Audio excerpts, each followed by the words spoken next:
I am going to insist that you explain the words that you use, because you've made it about me. You're about to see James O'Brien take apart a racist caller in real time, and let me tell you, it is brutal. This isn't just a heated exchange. It's the kind of conversation where every excuse, every flimsy talking point, gets ripped to shreds until there's nowhere left to hide. And what makes it so satisfying is how calmly O'Brien does it. He doesn't need to shout. He doesn't need to grandstand. He simply asks the kind of direct, obvious questions that expose just how shallow and ugly this caller's worldview really is. Before we dive into the full story, comment where you're watching from, and don't forget to like and subscribe so you don't miss the next one. Because trust me, once you see how this plays out, you'll understand why so many of these so-called arguments collapse the second they're put under real scrutiny. This is more than just a call gone wrong. This is a masterclass in dismantling prejudice. I would not like a trenchant Islamic family moving in next to me. And how would you know? How would you know the depth of their religious beliefs? The culture, James, and this is the problem. But how would you spot it, Phil? That there is a genuine sit very, very much in the centrist position. I'm a member of a very progressive pan-European political party. I fully accept that, there are problems with migration. And I think that that's where I'm coming from, because I genuinely believe that the liberal left, well, not so much, but just the over-liberal. Well, can you just tell me what those words mean? Right, okay. People like yourself... Well, that doesn't tell me what the words mean. What do the words mean when you use them? Liberal, in yes. the sense of basically wanting, full human rights at every stage of political engagement. But only for humans. Which is ideal. Don't get me wrong, it's an ideal, but it's a false ideal, and that it can not possibly reach. So what can't we reach? People like yourself, I am going to insist that you explain the words that you use, because you've made it about me. I'm saying liberal people have swept. Yes, but you haven't told me what liberal means, except under the carpet. No, we never talk about anything else, Phil. No. I'm sorry. You've swept it under the carpet. We haven't swept it under the carpet, Phil. In fact, today, the phone in today. That is not a problem. No one said there isn't a problem. There are people drowning in the English Channel, Phil. That's about as big a problem as humanity can conceive of. That is a huge problem. I agree. So what does liberal mean, Phil? My centrist friend. Okay. Overly liberal, James. Well, you can't tell me what overly liberal means unless you tell me what does liberal mean. That someone who is concerned about non-cultural immigration, if you like. What does that mean? What does non-cultural mean? I mean, James, if I'm literally having to explain everything I say to you, but you do this, and this is your, mode, of operation. Well, then you knew what to expect. You must have given it some thought before you rang in. You can't tell me what liberal means. What does non-cultural mean? It means, if people, say, for example, I have a Polish family live next door. Yes. I might even not know that they're a Polish family because they blend in. But they speak Polish. Now, if you have but people who do not blend in, for whatever, it could be any European migratory family, if you like, or whatever, right. or community. It doesn't matter. The point is they blend in. How do they blend in? They've got their own shops. Because you don't notice them. James, I mean, this is ridiculous. This is the problem. You can't see the problem you create. What is the problem with non-Polish immigrants? You had a conversation with a Christian who objected, to homosexual issues and blah, blah, blah.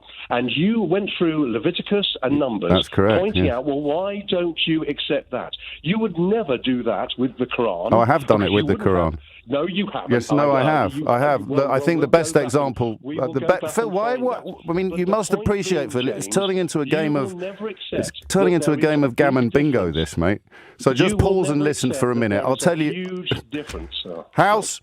So I think the best example I can give you is when people were complaining about the Quran being set fire to. I asked the caller if he would object to someone having it on their computer and pressing delete, and the consequences were similarly hilarious to a Christian trying to use Leviticus. So, and a while ago, you also went on about someone who was objecting to Islamic practices, and you made a conversation. His name was Richard, and you brought in the sock guy on the plane. That Richard, was nearly 10 years ago. Every person who is James. You are. That was nearly 10 years ago, Phil. Deny that.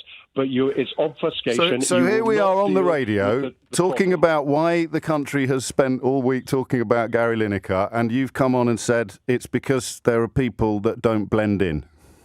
No, I've said it's because people in the media will not acknowledge. What does blend in mean? We almost Brexited because you drove swathes of people, normal people who were just concerned about immigration. Right. You drove them into the hands of the extremists. Okay. And that is the problem. And that is the problem across But politics. extremists use language like blend in, don't they? Are toxic. Phil, I'm going to keep you on the line until I can get a word in edgeways, and I'm going to insist that you explain the language that you've used. So I want to know what it is about a Polish family moving in next door that lets them blend in the way that, well, what families don't blend in, Phil?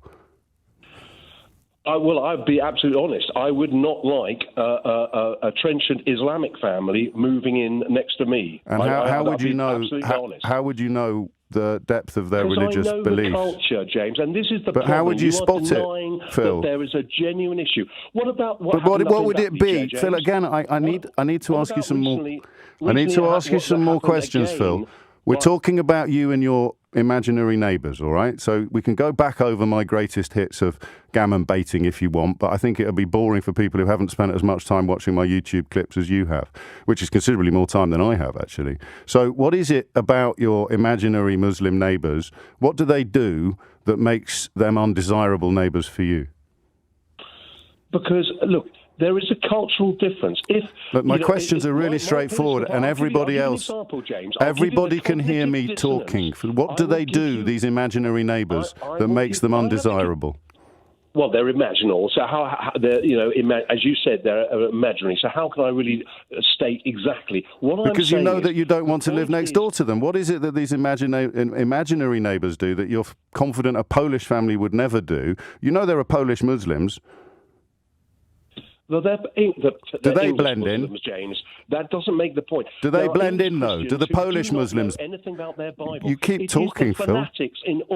It is the fanatics in all these situations that steal the show because they are. Do Polish Muslims blend in, Phil? Don't care. But if you do not acknowledge, do Polish Muslims blend in, Phil? A large swathe of the silent majority who are. Do Polish Muslims blend in, Phil? Pardon? Do Polish Muslims blend in? It all depends whether they were abiding by, strict Islamic practices. And how would you tell? How would you tell?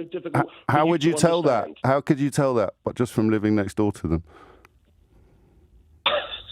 I'm not going to go down this rabbit hole, James. This is quite ridiculous. Mate, you've come on the radio and talked to me about people you wouldn't want to live next door to, and I'm asking why.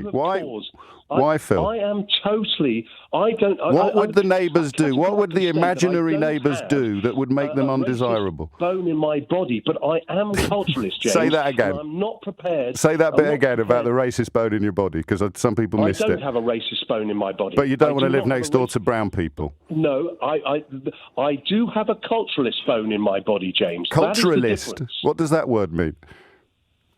Culture. No, culturalist, you said. Well, as in racist, James, for goodness sake. I'm just using exactly, it in the same manner. Yes, exactly, you are. You're not supposed to say that bit out loud. And here's where the mask completely slips. This caller tries to reinvent the word racist by calling himself a so-called culturalist. But let's be honest, that's just a clumsy rebranding of the same old prejudice. He's basically admitting that in his mind, culture and race are interchangeable, and the whole audience can hear it. He insists he wouldn't want a Muslim family living next door, yet he can't give a single coherent reason why. The only difference he points to, without saying it outright, is the color of their skin and their faith. It's the classic dodge we've seen 1,000 times. Deny racism while describing racism. He dances around, he stumbles through weak excuses, but the more he talks, the more obvious it becomes that his problem isn't with behavior, or values, or even blending in. It's with people who don't look like him. And that's the irony, isn't it? Britain's greatest strength is its diversity. The mixing of cultures, the ability to learn from your neighbors, to share food, to exchange traditions. That's what enriches communities and makes them stronger. To reject all of that just because of someone's background or skin color? That's not cultural pride. That's plain old bigotry dressed up in fancier language. In the end, O'Brien didn't even need to shout him down.